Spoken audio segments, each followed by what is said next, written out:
Thank you very much, Susan. Thank you. And thank you and to your team up here for giving me the opportunity with Jerry Grecken, who's the chair of the Peace People, to come up and to meet you all here in Derry, London, Derry. It's a great privilege for me to be here with you all. I was in Derry many times, but the wonderful memories I have was on the Peace Bridge in Derry when Derry had its Peace March way back in 1977, and very strong peace groups in Derry. So you have a very proud history of being part of the peace movement, and part, I think today, we look to Derry, London, Derry, because you're a city of culture and a city of joy and a city of music. You cannot think of Derry, London, Derry and not think of music and joy. And that's a wonderful thing, that you help us to remember that in the midst of so much tragedy and sorrow, there is beauty and there's joy. And there's a vast amount of people in the world who want peace, who work for peace, who take care of their family, who never killed or hurt anybody in their life and don't want to do so, because really we are the human family, and at the heart of it all, we all want peace. So I think that whenever we show this little video, the purpose of showing it, it's very short, it's the early days of the Peace People, of which you were all part, except for the younger generation. You know, it's not to make you sad, and it's not to resurrect history or have a debate about what happened back then. It's rather, I think, to celebrate, because what we came out of and came through into peace, because we have peace, thank God for it. This is how it came about. And this is why we're here today, also to know that we continue on with making peace and why we're doing it. And so I would like to ask them just to show this very, very short video. And after that, I'll speak just for a short while. And then perhaps we can have an exchange of ideas and views and questions and answers, which is always the most interesting part of any coming together. So thank you very much.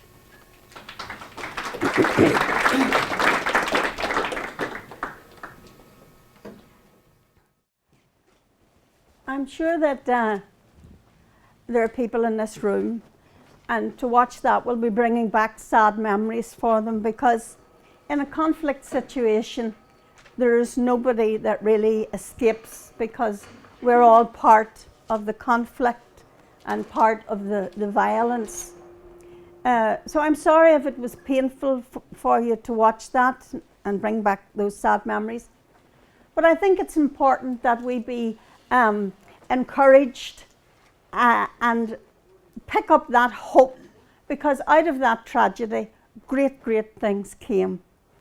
And I feel that what happened here in the mid-70s gave hope and continues to give hope to people around the world that peace is possible.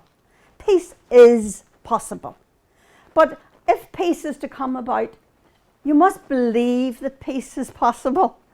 And you must be prepared to pay the sacrifice of working for peace, be it in your family, in your community, locally or internationally. But when you believe that it's possible, then it can come about. We have a lot of cynicism in the world today, and people are feeling quite sad about the situation we see. So much terrible violence, and we kind of say, oh my God, how could people do that to each other? And that is, yes, we can do these things of violence to each other, but essentially the human spirit is magnificent. We are capable of great things. Maybe in the past we have learned and accepted too much violence as if it's inevitable, and war, it's inevitable. We've always gone to war. There'll always be war. Haven't you heard people say that? Well, maybe we have to turn that around and say, No, there must not always be war. Why should there be war? And why should there be violence? And why should people not sit down around a table and talk their problems out and solve their problems? And become friends in solving that problem? And essentially what happened in 76, when we came out, it was that very simple message. We were saying, look, we reject the use of the bomb and the bullet and all the techniques of violence. We dedicate ourselves to working for peace, and peace is possible. That was the declaration of the peace people, translated into many languages. And why did thousands and thousands and thousands and thousands of people march with that message? Well, because it touched their hearts. And if we are to change our world and change things for our world, we must have a vision that is all-inclusive. And I think that vision can come out of little places like this, because people in Ireland, North and South, we've always gone out to the world. I can go to countries in Africa. I was in Liberia last year, and one young man said to me, "You came from Ireland to give us education." Yes, we did, because the people here have always reached out to the world. And I think by saying out of this, what are we saying to the world? Yes, peace is possible. Never give up on human beings and never accept violence. Because once you begin to accept violence in any shape or form, it becomes possible. And it grows and grows and grows till you have a war situation. So no, never be ambivalent about violence. Gandhi always said non-violence is powerful, and we know that. So our message as the peace people from day one was the message of non-killing. Why should we kill each other? Non-violence. We can solve our problems through dialogue, through negotiation. And we kept by that message. And today in Belfast, we have a very tiny peace house and peace people. But we regard ourselves as a universal movement. I mean, yesterday went viral, a wonderful video, and please, check it out. And if you can support in any way, do that. It's called Women Walk for Peace Across the Demilitarized Zone. Now, people know where the demilitarized zone is. It's between North and South Korea. It's the most militarized place in the world, and you know the history of North and South Korea. And people say, oh, it'll always be divided. No. Why should it always be divided? Because people are being separated, and in North Korea, people are starving. And why should they starve when their South Korean brothers and sisters can pack their car with vegetables, go up the road by a few miles, and help the North Korean people? It is possible for that problem to be solved. And on that video, which is talking about on the 15th of May, there will be a march. Some of us are going from China to North Korea to walk across the demilitarized zone into South Korea to women, 60 women from around the world, to meet women to say unification and peace for North-South Korea, for the world. Why not? We mustn't limit our vision. If we limit our vision, you only get less. When you have a vision, you know where you're going. And what's on that promotional video? The march of the people in 1976 who came out to say peace is possible. So never underestimate what came out of this little place when we stood up and said peace is possible. Whenever it's unbelievable to think that peace, without it you can do nothing, and we all want peace.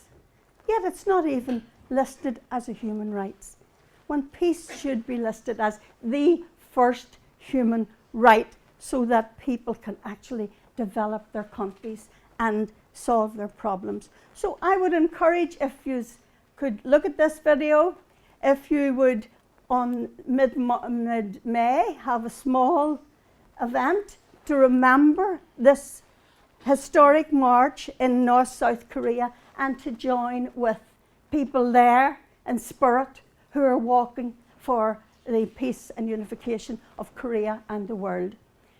Why do I say that? Because whenever the peace people started in 1976, we had local people coming out, forming groups, and the message was, if you want peace, we have to build it. If you're going to wait on the leaders to build peace, it's going to be a little while. The people have to take the leadership. Civil community has to take leadership. Because what we said in 76, yes, we have politicians, yes, we have spiritual, political, religious leaders, but we have to make the peace. And you know, that still stands. In any conflict situation, it is the civil community which is the bridge between the extremists on both sides or the groups that won't move. So by building that civil community, then you can bring the peace forth. And we did it here in Northern Ireland. It's a perfect model. And it was the churches, the trade unions, the different community groups, all those people coming together. It wasn't a few people. It wasn't two people coming out to say we want peace. How arrogant would that be? It was by networking the whole community to build a peace. And that anyone who says, how do you build peace in the Middle East?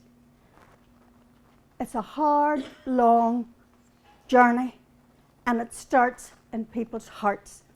You know, if you don't have peace in your own heart, you can't make peace. So peace is both a spiritual and a political journey. You work with your own inner peace. We have to make that journey ourselves. I made it myself well before the peace people started, when I came into the absolute conviction that every human life is sacred, that life is very precious, that it's a gift given, and everyone has a right to their life and a responsibility not to be taking other lives. You know, and in the charter of the Nobel Peace Laureates, there is clause 13 which says we have a right not to be killed and a responsibility not to kill each other. Now, that's a huge leap. It's more than community relations. It's more than human rights and international law. It is an absolute leap, and it's where we have to go with the human family. It's that much of a leap that we have to make if there's to be survival of the human family. We have to make the leap to the absolute mindset that we will stop killing each other under any circumstances. And how far are we away from that? We had a conference 2 months ago with over 100 women from all parts of the world. And our topic was beyond militarism and war to non-killing, non-violent societies. You see, we don't even understand sometimes how deeply we're encultured into the acceptance of killing each other, of militarization. You turn on your television, and what have we got on our television every day? We have the very subtle conditioning to accept killing and militarization and war as being something that was glorious. Watch your television. Go home tomorrow, turn it on and watch it. And see how our children, through our television, through our cultures, in every country in the world, not just one, are being conditioned into, desensitized into being able to be cruel to other people, torturing other people. We couldn't have Guantanamo Bay.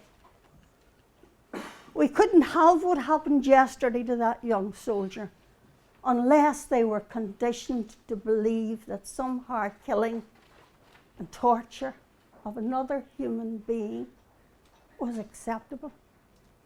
Now, we can campaign against nuclear weapons, and we do. We can campaign against war, and we do. We can campaign against the arms trade, and we do. But unless we campaign to change the mindset that people will begin to stop killing each other and building armies and weapons and wars, then we will destroy each other. We will. So this quantum leap is possible. And we start with our own families, and we start in our own culture. So in our small peace group in Belfast, and you're very welcome when you come to Belfast to come to the Peace House and have a cup of tea. You Londonderry ones are very welcome to come for a cup of tea. But we're not doing anything that you're not doing here too, and that millions of people around the world are not doing. We're trying to make ourselves more peaceful, reach out to one another from all cultures, all traditions, all religions. We're trying to rise above these things that are separating us to our common humanity, to the fact that we are interconnected, interdependent. We're one world. And we need a one world government if we're really going to deal with these issues. And we need to be able to pull together as men and women, no matter what our differences are, to solve the environment, the poverty crises, the hunger that's in our world. We can do all that, but only when we stop doing mad things like going to war. Do you know the West has launched wars? 13 invasions and wars against the Islamic countries in the last 20, 30 years. 13. Look at the countries we've destroyed. Iraq. I was in Iraq, Libya. Nearly done it to Syria, only the people wised up. Might well be planning to do it to Russia. Most certainly would do it to Iran, and I was in Iran, a beautiful country, where the biggest fear of the young women in Iran last year told us was that the West would destroy their country. I mean, what kind of a world are we in? We could be in a third world war, the way things are going in Ukraine and Russia. We have got to realize the seriousness of where we are at in our world today. But we all do what we can.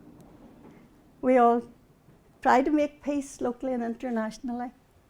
And I want to thank you here for all you have done and continue to do, because I do believe that out of this place comes the absolute conviction that violence is always wrong, that human life is too precious to be destroyed. And you can solve your problems by sitting down around the table, as they're now doing in Stormont. And that's something to be proud of. It's not going quick enough for all of us, and we want to see there more and more cooperation, dialogue and changes. We want to see all that. But we must be deeply, deeply grateful of where we have come from, and at the same time understanding how far we have to go. So thank you very much for listening to me. And if any of you would like to ask a question now, I would do my best to answer it.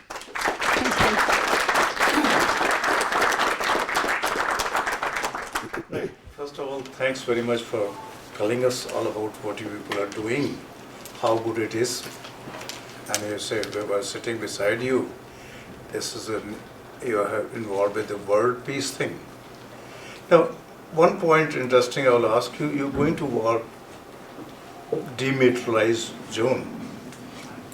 That's very good mission, but do you have to go from South Korea because you need permission from both countries, or how you do that? Well, very good question.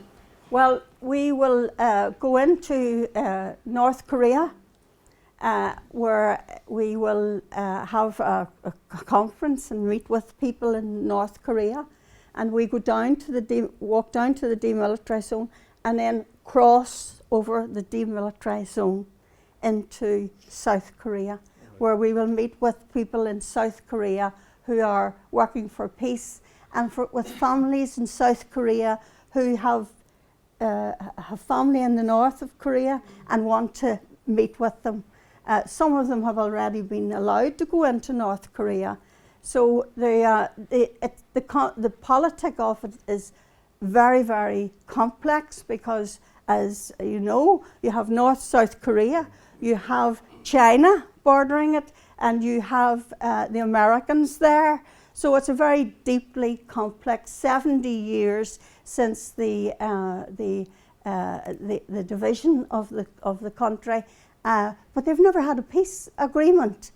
So it's to encourage to the 6 nations that are really involved there, and they have nuclear weapons in North Korea, but it's to encourage the 6 nations to get on with the peace process through the United Nations. It can be done. The United Nations, where there's a will, there's a way for everything.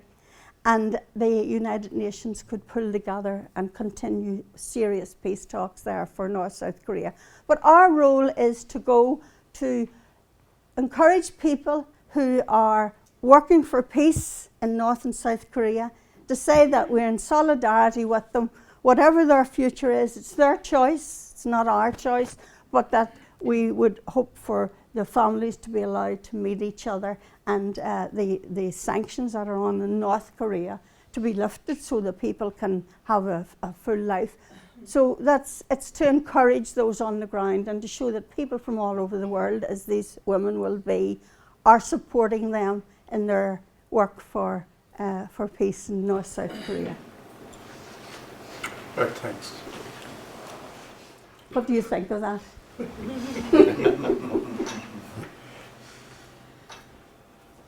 Sorry? What do you think of that as a plan? No, sorry, I didn't. I was thinking about it. North Korea is really a very strict region, but I'm very interested now. You've told that you're going from North Korea to demilitarized zone. Yes. It's really incredible. Mairead's got a parachute. Yeah? She's got a parachute. Jerry says Mairead's got a parachute. Yeah. Mairead, you talked about the peace people in the early days, and I think we all know the story, and I'm just interested that there was a time when it became very difficult for you as a movement, and where there wasn't always the goodwill. Was there at any point during that you felt for your safety and it was difficult, and yet you kept going? Did you ever feel like, that's it, I'm just going to give up? And maybe talk about a wee bit of the difficult times, Yeah, well, I think any kind of a movement or organisation, you have your times when it can go smoothly, but then there are a lot of problems. And we most certainly had them in the peace movement.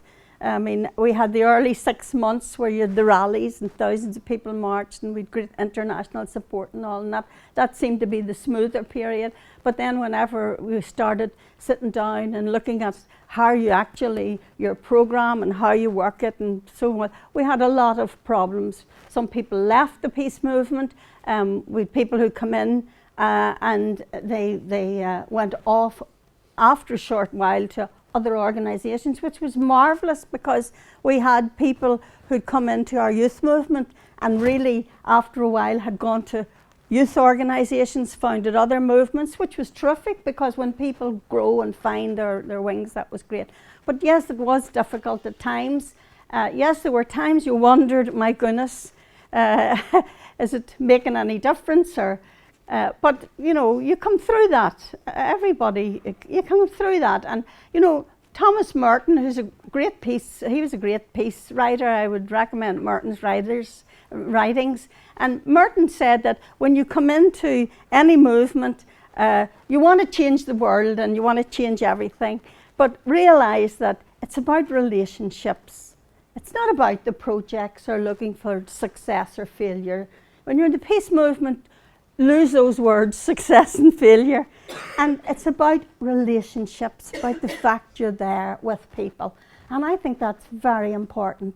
And learning to live in the moment with people, enjoy the journey. I we don't have to save the world. We merely have to kind of enjoy that moment, work as cooperatively as possible. So I would say that the relationships are all important in any movement, and they will sustain you. Excuse me, please. I was just wondering if, you talk about peace movement and people coming together, but if you really look around the world, the major problem really is it's inequality, and it's unequal access to resources like water, electricity, all the basics. And I'm wondering, when you were particularly when you were in the Middle East, this business of the rise of ISIS, how much has that really got to do with poverty and inequality and multinational companies, where people over there basically said, the hell with you, we're going to treat you the way you treat us? And did you find that, or is that just a fantasy? Well, I think justice is very, very important. I think people are born with an innate sense of justice. If we are treated unjustly, we get angry, and it affects us. Even if people trust us with less than real dignity, it's all down to dignity, isn't it? We all like to be treated in a dignified way, and not marginalised and isolated or treated with the inequality or like second-class citizens. We don't like that. I mean, the civil rights movement started here because people we had whole sections of the community who were marginalised, didn't have basic rights. That's what brought about it. Martin Luther King was right when he talked about the need for human rights, for civil rights, for political rights. We need to find societies where these things are respected and create institutions that reflect the plurality and the diversity and equality, economic equality in our societies. So it's very right that we have movements that say, when 1% of the population have all the money and the other percent have no jobs, you're told to tighten your belt when you've nothing, while some people increase their profit to get more. Our own politicians have given themselves an 11% increase in their salaries, and they're telling people on the dole to tighten their belts. I mean, and they're bringing in austerity cuts for the poor, and they're spending millions of pounds and billions of pounds on war and weapons. They're updating the Trident that sails past down our Irish Sea, and we don't want it, and it's destroying, polluting our land. We're not consulted, and they're also updating the Trident submarine, while we don't have local centres, and our healthcare's been cut back, our education's been cut back. People need to mobilise as much as possible and non-violently resist injustice. And I'm thinking very much of Sister Mary Rice in New York, a Catholic nun resisting nuclear weapons, is currently in a prison in New York doing 6 months, an 85-year-old nun, for protesting America's nuclear weapons in war. Write to Sister, please, and tell her thank you very much. Kathy Kelly in Virginia is currently doing 3 months in a Virginia prison because she went and walked into a place where they make drones that are dropped on people in Afghanistan, people in India, people in Pakistan, dropping drones on villagers. Of course they flee in their thousands, and we've the biggest refugee problem we've ever had in the world, because if you drop drones on wedding parties in Pakistan and India and Afghanistan, of course people will flee into refugee camps for the safety of their children. So yes, equality is so much as has got to be challenged. And in the Middle East, we are seeing now many people joining and taking up guns, and wrong as it is. But if you don't have policies that are just and reflect society, then you will get this kind of a situation where young people will take guns. We know that in our own history. We know that many young men took guns here and got involved in organisations because they were angry, because they decided they had to do something, and they took guns to go out and join violent organisations. We could write the history. You know, when we look at the Middle East, I think if we bring that back into our own experiences and say, well, why is this happening? And how do you go about trying to do something to bring change? So militarism, paramilitarism, bombing Iraq from the sky, NATO bombing all those countries, creating more and more and more refugees, more problems. It just doesn't work. These policies just don't work. So we have a story to tell, we have an experience to share, but we must raise our voices in sharing that experience and say, didn't work for us. We have a deep ethnic political problem that militarism and paramilitarism could not solve. And you put that into the Middle East, and the answer is the same. Militarism and paramilitarism, invasions, occupations, war against the people in these countries won't solve their problems. The policies have got to change. Sorry, excuse me. Thank you so much, and for the wonderful work your organisation has done since the 70s. That is truly wonderful, and I wish you well with North and South Korea and Pakistan and Asia and all those other countries that are at war. But for me, as somebody from this city, what interests me is a wall between Fountain and Bishop Street, and the rise since the 70s and the peace movement of separation walls throughout the province, dividing our communities, because that's what interests me today in this city, is bringing our communities together in a deeper understanding here. So for me, it's about building peace and understanding and cross-community relations in this city, right across Northern Ireland. What can we do to stop the building of separation walls between our communities, bringing them down here, as opposed to North and South Korea, which is more a geopolitical problem between the United States of America and China. We're having a standoff. All of us in this room want peace. It's out of our hands, it's in the hands of the government. What can we do today? The people of the Fountain and the people of Bishop Street can come together, the people of Tully Alley, the people in Belfast can bring those walls down and bring those communities together here. That's where my interest would be today, is a deeper understanding of our communities, because I don't see it as I see it as the one community. How do we take that out of people's minds here and do it here? And I'm sure you're exhausted with jet lag around the world, but for me, the bus to Belfast, about the height of it. But thank you. Yeah. Well, thank you very much. And I think you're very right. I think where you start is for peacemaking. You start in your own heart, for starters. That's where your garden of reflection. And I applaud you on that wonderful project, because we start with ourselves and our own hearts. We start with our families. We start within our own communities. And we start by reaching out to people that we don't know. And this centre is a centre of where this work goes on.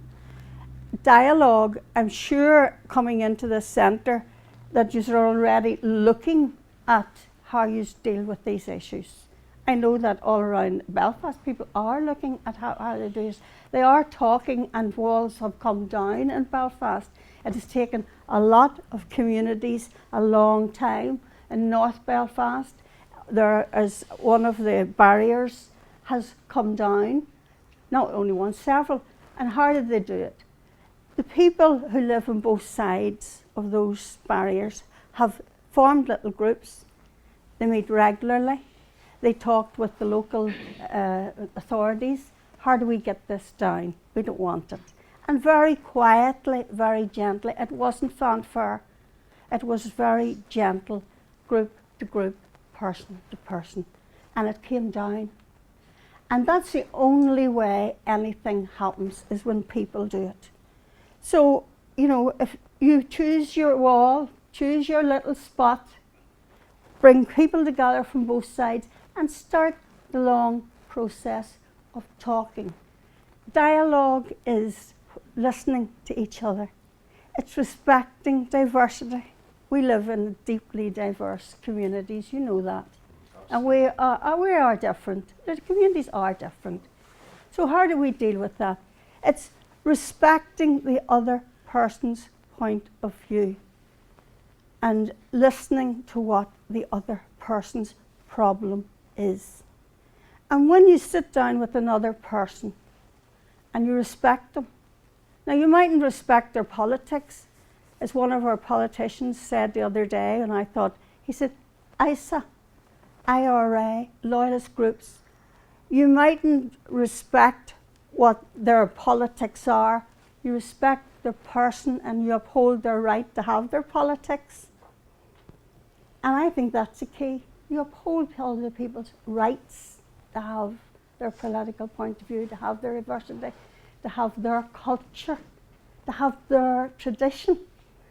And you say, if it's violence, no, but if it's non-violent, yes. So it's all about, I think, for us learning to listen, learning to take on board what the other person's concerns are. And you have done that in Derry here with your marches. A lot of hard work has gone into doing that, and you have come to respect each other. Cooperation, coordination. You know, there's no quick way to making peace.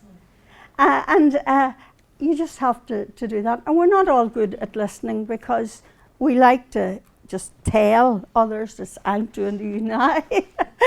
But listening is a great skill, and we need to teach these skills. Just for me, since the signing of the Belfast Good Friday Agreement, we've actually added so many extra miles of division, so-called peace walls, to Northern Ireland. And there are people here I know in this room are working on a daily basis throughout all the communities. And the more work they do, they'll open a park for 3 hours a day so children can share it. But there's another 20 miles of walls put up, and people are feeling that they need more walls and higher walls and cages on top of the walls. And that's going on today. Yes, I agree. I think that while I think we have still a long way to go to have a shared society, to have shared space, to respect each other's cultures and traditions, you know, we have a long way to go. But we can only, and I would have liked to see it done faster and done better and done quicker. But we can only challenge our political leadership to actually sit down and to take the interests of the people of Northern Ireland rather than their party politics, and to talk about how we progress as a reconciled, united community here in the north of Ireland. And that's a long way to go, I understand that. But you know, that's why the peace community, environmental groups, women's groups, all those groups are so important because they're not in the political process, and they can go to Stormont and say that we need these things to move further. So challenge our politicians. Is it possible we could have a reenactment of the women's peace movement between the Shankill and Falls Road today?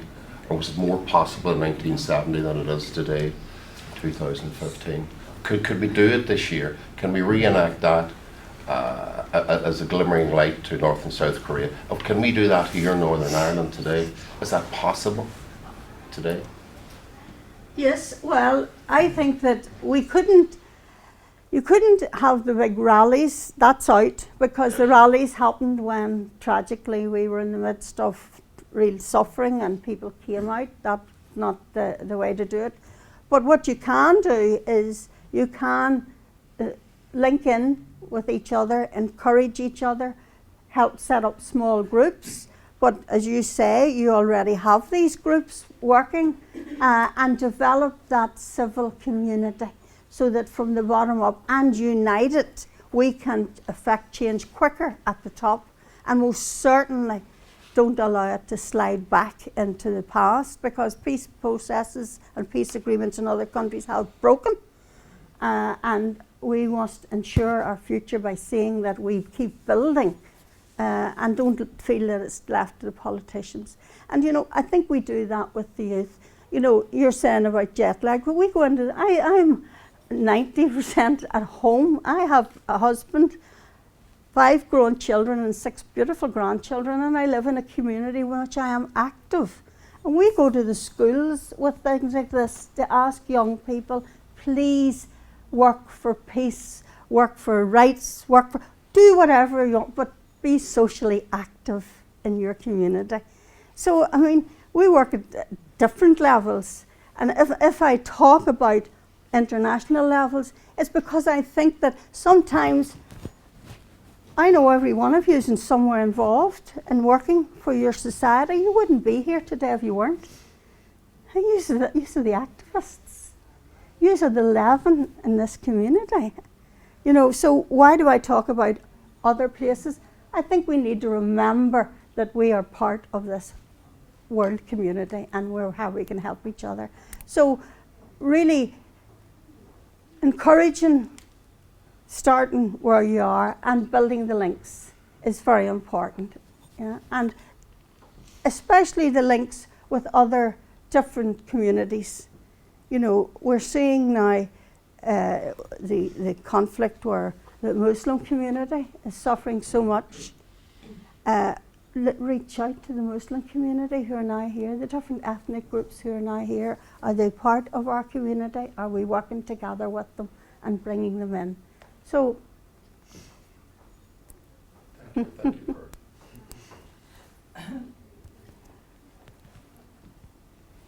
for sorry. Oh, I'm not sure if you're familiar with the nuns on the bus.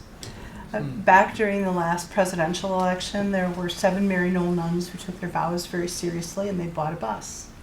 And they went to several, well, all throughout the country, high traffic areas like shopping malls and things like that, and political rallies, and parked their bus out in front of the political rally and talked about the most provocative weapons against poverty, which are economic opportunity, education, and a foundation in healthcare, and that is available to all, and began to really embarrass a lot of high-profile Republican politicians to be swayed and change their views about, for instance, Obamacare and things like that. So they're still out there, and they're still going around, and if you really feel that way, buy a bus. That's right. Coming home. Yeah, it's coming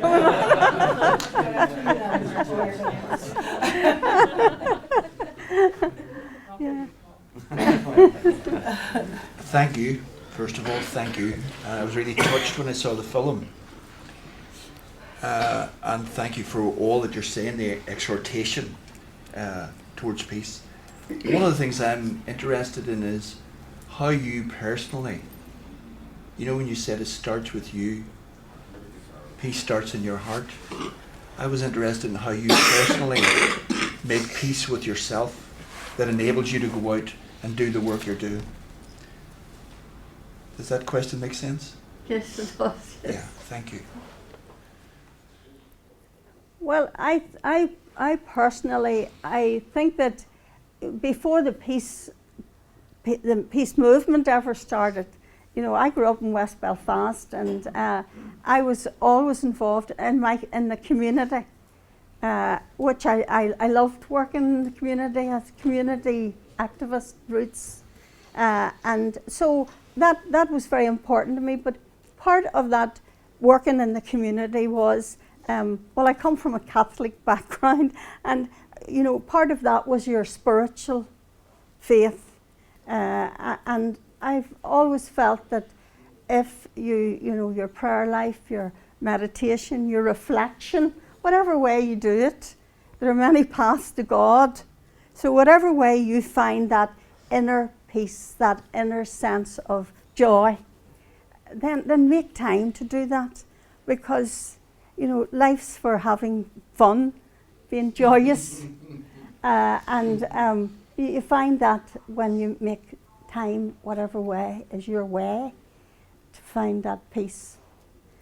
So I do make time, and I'm very, very blessed because I have a wonderful family, and they keep me concrete and earthed, And I make time for my grandchildren. We have great fun together. Second bite of the cherry. And I just love that. So I think to balance, people of the East talk much more than we do about balancing your life, so that you retain your sense of humour, your sense of joy, and that you get that energy fill up. So I think balancing your life between the peace work you do and your spiritual life is very important. So I try to do that. But everybody finds their own way to do and get their inner peace. Thank you. Any other questions? Yeah. I was just wondering, not only Mairead, but if anybody else feels that if peace is to be long term and not to be in constant need of plasters and bandages and new movements and constant attention, we all have to surrender a little our allegiance to our own colours and become somewhat beige.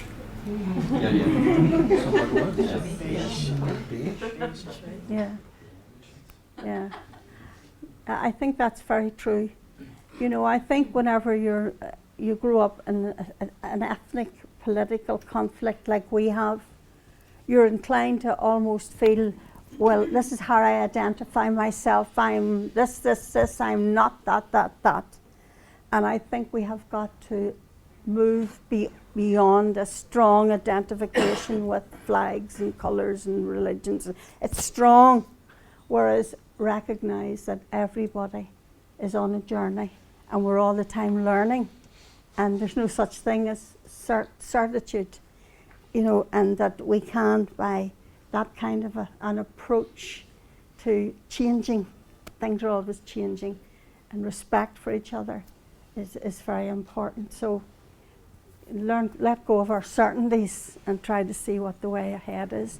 But Jerry Gracken has come up with me. Jerry, maybe you would like to answer to that. Jerry's our chair and the peace people for his sins. Yeah,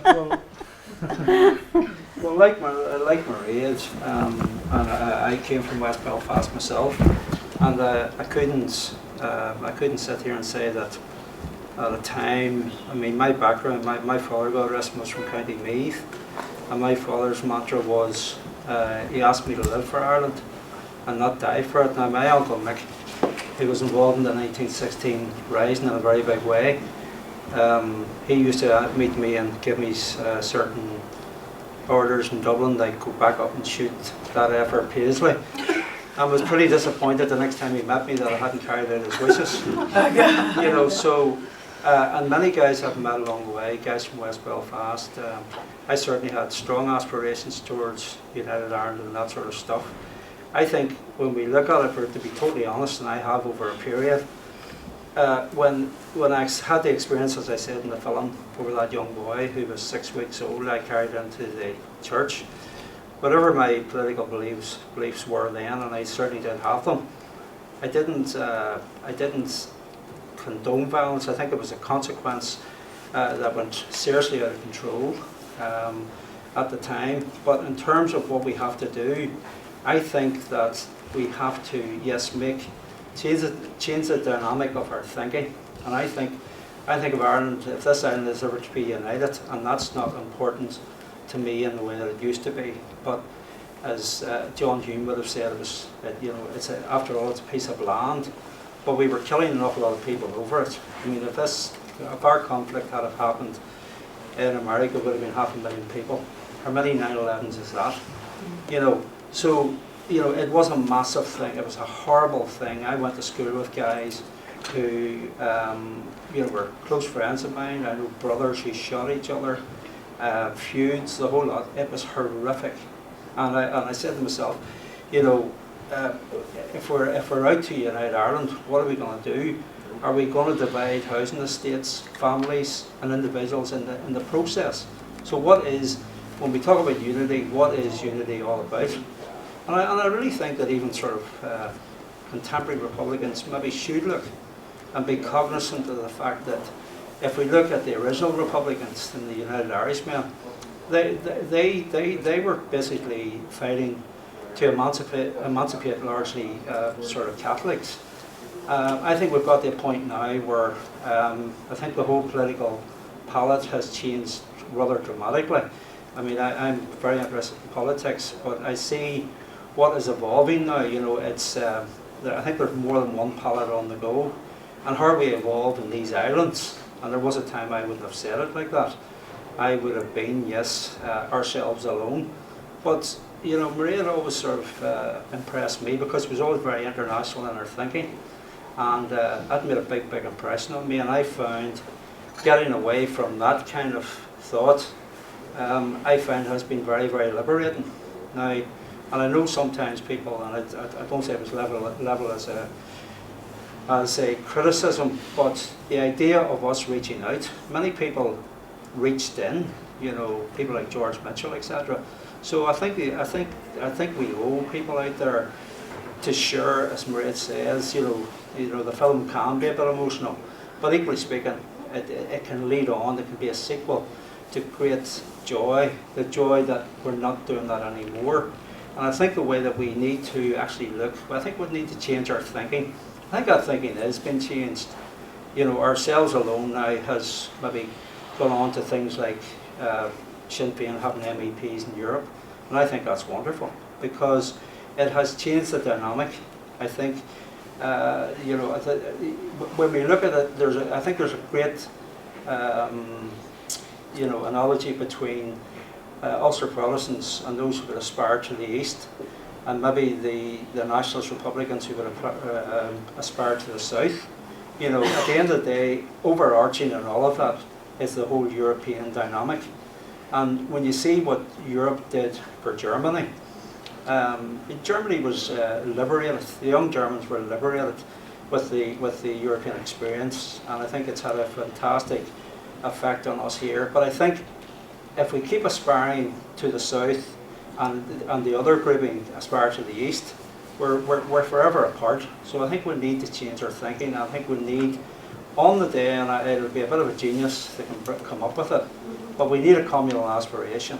Whether that's some sort of a federation or whatever, I'm not too sure. But I do think about it a lot, and I think we owe it to each other and all the people who have ended up in graveyards. Most of them involuntarily, they didn't have a choice.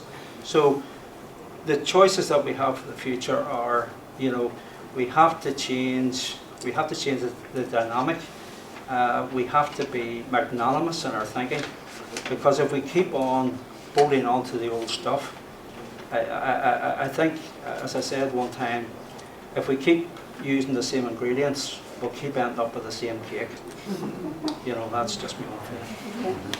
I think you're going to close off, but just before you do,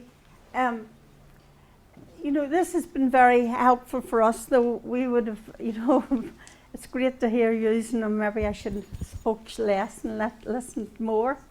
But we do talks here, and contrary to what people think, I'm all around the world. We do think the importance of working with young people who are the future generation. And I would like to ask a question, and by way of advice from you before we finish off. Did you find that the video was helpful, or do you think it's far more helpful to have it more open to people there and not show the video? Is it taking us back too much, which we don't want to do when we want to go forward? So I would like to ask if you would show hands, put up your hands to say, was the video helpful to you? And then people who would put up their hand say, no, scrap the video, you don't need that, we know our history. So it's for feedback for us, because we're all learning how we can do this together. So might I ask, who felt in the audience that the video was good to show and helpful? It's always unanimous. Well, there you go. Thank you very much. That's helpful to us then. Thank you very much indeed. Thank you.